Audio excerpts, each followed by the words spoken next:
حضرت عمر نے خاص قاعدہ بنایا ہوا تھا، غیر مسلموں کے مدینے میں داخلے پر پابندی تھی۔ حضرت مغیرہ ابن شعبہ نے خاص طور پر سفارش کر کے حضرت عمر سے اجازت حاصل کی ابو لولو فیروز کے لیے کہ اسے مدینے میں آ کر کام کرنے کی اجازت دی جائے، اس لیے کہ وہ بہت سے فنون سے واقف ہے۔ حضرت عمر نے اجازت دے دی۔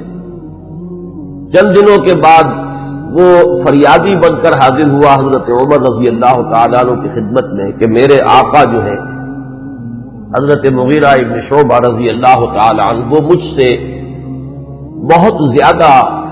ٹیکس وصول کرتے ہیں۔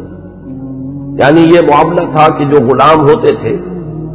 وہ اپنا کام کرتے تھے، لیکن اپنی آمدنی میں سے ایک حصہ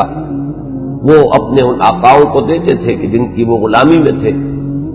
تو حضرت مغیرہ ابن شعبہ نے جو مقدار مقرر کی 2 درہم روزانہ، اس پر اس نے احتجاج کیا کہ یہ بہت زیادہ ہے۔ حضرت عمر رضی اللہ تعالیٰ عنہ نے اس سے سوال کیا کہ تم کیا کیا کام جانتے ہو؟ جب اس نے گنوائے کہ میں یہ کام جانتا ہوں، تو حضرت عمر نے فیصلہ کیا کہ پھر یہ 2 درہم روزانہ زیادہ نہیں۔ اس پر وہ بہت غضبناک ہوا۔ حضرت عمر نے بھی اس سے ایک فرمائش کی کہ میرے لیے ایک ایسی چکی بنا دو جو ہوا سے چلتی ہو اور وہ آٹا پیسے۔ تو اس نے اسی غصے میں یہ کہا کہ ہاں آپ کے لیے تو میں ایسی چکی بناؤں گا جس کی یاد رہتی دنیا تک باقی رہے۔ اس پر حضرت عمر نے جب وہ چلا گیا تو جو لوگ مجلس میں حاضر تھے ان سے آپ نے فرمایا کہ یہ شخص مجھے قتل کی دھمکی دے گیا ہے۔ لیکن نوٹ کیجئے کہ اسلام نے جو نظام دیا ہے نوع انسانی کو، وہ نظام جو محمد الرسول اللہ صلی اللہ علیہ وسلم نے عطا فرمایا، اور جیسا کہ میں نے بارہا عرض کیا ہے کہ اگر اس کو پوری طرح شباب میں دیکھنا ہو، للی ان بلوم جسے کہتے ہیں انگریزی میں، ایک پھول پوری طرح کھل گیا ہو، اگر وہ نظام اس کیفیت میں آپ دیکھنا چاہیں تو وہ در حقیقت خلافت عمر فاروق کا دور ہے رضی اللہ تعالی عنہ۔ حضرت عمر رضی اللہ تعالی عنہ پر یہ قاتلانہ حملہ ہوا ہے 26 یا یہ کہ 25، 26، 27 ان میں سے کوئی تاریخ ہوگی، 4 دن بقایا تھے۔ اب اگر 30 کا مہینہ ہو تو اس کی تاریخ اور بن جائے گی، 29 کا ہو تو کچھ بدل جائے گی، تقریباً وہ آج کا دن ہی پڑتا ہے، اور یہ ہے سن 23 ہجری۔ انتقال ہوا ہے تو پھر تدفین جو ہوئی حضرت صہیب رومی رضی اللہ تعالی عنہ کے بارے میں وصیت تھی کہ وہ میری نماز جنازہ ادا کریں، اس کی امامت کریں، تو یکم محرم الحرام سن 24 ہجری کو تدفین ہوئی ہے۔ تدفین کا یہ واقعہ بھی بڑا اہم ہے اور آپ سب حضرات کے علم میں ہوگا کہ حضرت عمر نے اپنے صاحبزادے عبداللہ ابن عمر رضی اللہ تعالی عنہما کو بھیجا حضرت عائشہ کی خدمت میں کہ میری بڑی خواہش ہے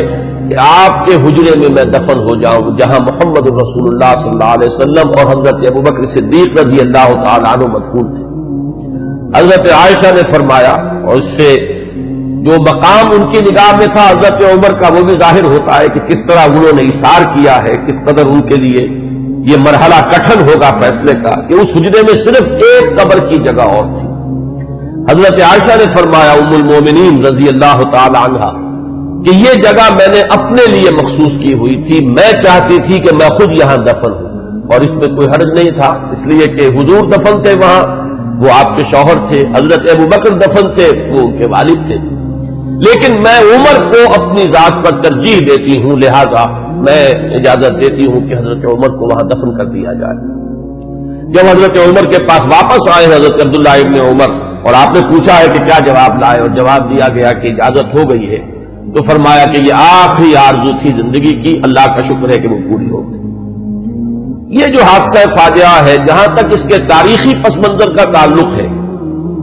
وہ میں نے بارہا بیان کیا ہے، اور وہ در حقیقت سمجھ میں آتا ہے فلسفہ انقلاب کی روشنی میں۔ اگر فلسفہ انقلاب سامنے ہو تو یہ تمام واقعات جو ہے آئسولیٹڈ ایونٹس کی حیثیت سے پھر سامنے نہیں آتے، علیحدہ علیحدہ واقعات اور حوادث نہیں ہے، بلکہ یہ کہ ان کے مابین ایک ربط جو ہے وہ سامنے آ جاتا ہے۔ یہی فرق ہے تاریخ اور فلسفہ تاریخ میں۔ تاریخ اپنی جگہ ایک شعبہ علم ہے اور فلسفہ تاریخ اپنی جگہ ایک مستقل فن ہے۔ تاریخ میں واقعات جو ہے وہ پیش نظر ہوتے ہیں، اور فلسفہ تاریخ جو ہے وہ ان واقعات کا پس منظر، ان کے اسباب و علل، ان کے عواقب و نتائج، پھر ان کے مابین ربط اور تعلق جو ہے وہ ان کو تلاش کرتا ہے۔ ظاہر بات ہے کہ اس دنیا میں جو حوادث رونما ہوتے ہیں، جو واقعات ہیں، کوئی نہ کوئی ان کے اسباب کا سلسلہ ہوتا ہے، کہ جیسے آپ کو معلوم ہے کہ فساد خون ہے تو پھوڑا کہیں ادھر نکل آیا، کہیں ادھر نکل آیا، کہیں ٹانگ پہ نکل آیا، کہیں بازو پر نکل آیا، تو وہ علیحدہ علیحدہ پھوڑے نظر آتے ہیں، لیکن یہ کہ ایک طبیب جانتا ہے کہ در حقیقت یہ ایک ہی مرض ہے جس کا کہ یہ ظہور ہو رہا ہے، سبب ایک ہے، یہ سلسلہ اندر جو ہے جڑا ہوا ہے۔ تو فلسفہ انقلاب کے حوالے سے جو باتیں میں بارہ عرض کر چکا ہوں، میرا اصل میں آج کا اصل موضوع وہ نہیں ہے۔ میں آج تو اذکار فاروقی رضی اللہ تعالی عنہ، حضرت عمر کی سیرت کے بعض پہلو اور ان کی عظمت کا کچھ بیان کرنا چاہتا ہوں، اور اس کے لیے بھی آج کی میری تقریر جو ہے بالکل مختلف ہوگی کہ میں باضابطہ یہ کتاب لے کر آیا ہوں تاریخ الخلفاء سیوطی کی رحمہ اللہ، اور اس سے میں کچھ احادیث، کچھ روایات پڑھ کر سنانا چاہتا ہوں، تاکہ صرف وہ ایک ہوائی قسم کی بات نہ ہو تو جس کے بارے میں یہ گمان کیا جائے کہ یہ کسی خطیب کی خطابت ہے یا کوئی لفاظی ہے، بلکہ الفاظ سامنے آئیں جو محمد الرسول اللہ صلی اللہ علیہ وسلم نے فرمائے یا جو اور دوسرے صحابہ کرام نے حضرت عمر کی شان میں بیان کیے ہیں۔ تو میں باضابطہ آج وہ عبارتیں آپ کو پڑھ کر سناؤں گا،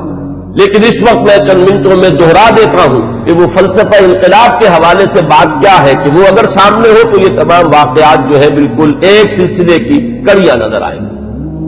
یہ میں نے بار عرض کیا ہے کہ انقلاب جو ہے اس کا خاصہ یہ ہے کہ پہلے وہ کسی ایک ملک میں آتا ہے، اور ایک بڑی جان گسل ایک جد و جہد ہے، اور بڑی طویل ایک جد و جہد ہے جس کے بعد انقلاب آتا ہے۔ اس لیے کہ انقلاب کے معنی چہروں یا ہاتھوں کا بدلنا نہیں ہے، بلکہ نظام کا بدلنا ہے۔ اب جب حضرت عمر کے ہاتھوں یہ معاملہ ہوا اور سلطنت کسریٰ جو ہے پارا پارا ہو گئی اور اس کا سلسلہ ختم ہو گیا، تو در حقیقت اب دوسرا انتقام جو ہے وہ آیا ہے یہ باہر سے، اور یہ جو معاملہ تھا حضرت عمر کی شہادت کا، یہ کوئی آئسولیٹڈ فیکٹ نہیں ہے، آئسولیٹڈ ایونٹ نہیں ہے، اگرچہ جیسے اس کو میں نے بیان کیا واقعات تو یہی ہے، اس سے زیادہ جو ہے اس کا کوئی ثبوت تو تاریخ کے اندر جو ہے ہمیں نہیں مل سکے گا، لیکن یہ ہے کہ یہ سب کو معلوم ہے کہ جو گورنر تھا ایک ایرانی، وہ اس کی پشت پر تھا، اور اس گورنر ہی کی شہ پر اس نے یہ سارا اقدام کیا ہے، اور مجوسی تھا، ایرانی تھا، اس نے انتقام لیا ہے حضرت عمر فاروق رضی اللہ تعالی عنہ سے۔